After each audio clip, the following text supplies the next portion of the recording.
And Star Trek returns to BBC1 next Tuesday afternoon at 5:10.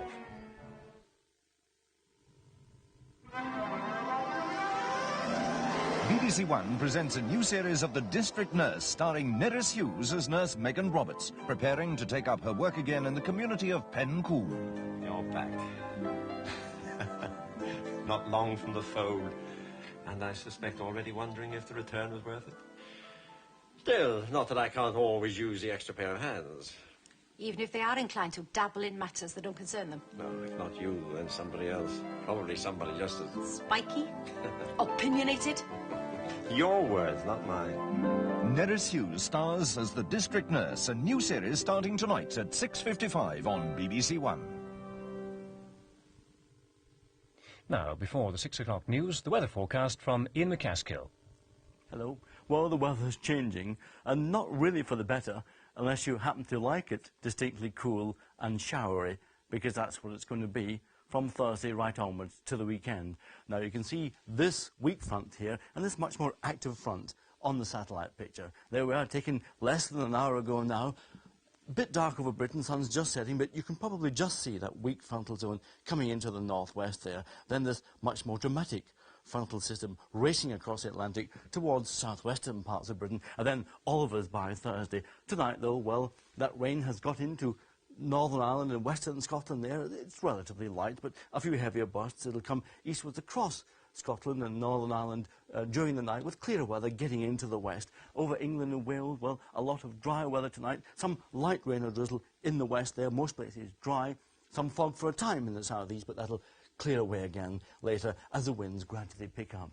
And then tomorrow, well, Scotland and Northern Ireland, dull in the east at first, but gradually, I think, brightening up during the course of the morning. Some quite heavy showers in the north and west there. Over England and Wales, a good deal of dry weather, and by evening, more rain and strong winds getting into the southwest. That's it.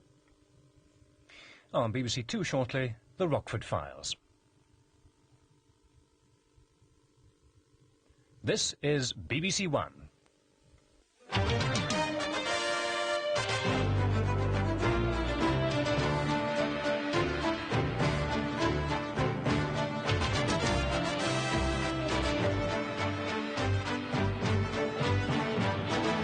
The 6 o'clock news from the BBC with Sue Lawley and Nicholas Witchell. Good evening. The headlines at 6 o'clock. The union that could close all Britain's pits has taken a strike vote, but it's refusing to reveal the results. The miners' leaders now want the TUC to deliver the active support it promised. A policewoman has described how she was attacked by a mob in a Yorkshire pit village. The pound fell lower than ever before today. The breakdown of the miners' peace talks is getting the blame. Norman Tebbit has been talking about his Brighton nightmare. He says he feels a little ragged. A black South African bishop, Desmond Tutu, has won the Nobel Prize for Peace. He wants to share it with the millions who suffer under apartheid. And Britain's rarest wild birds at risk, how the osprey is stolen even before it's hatched. The men who could deal the miners a winning hand and bring all the pits in Britain to an immediate halt are tonight refusing to say whether they will or whether they won't. NACODs, the men who are responsible for safety in the pits and without whom it is illegal to work a mine, met today and discussed calling a strike, but they're not going to reveal their decision until tomorrow. They have a strike mandate from their 17,000 members.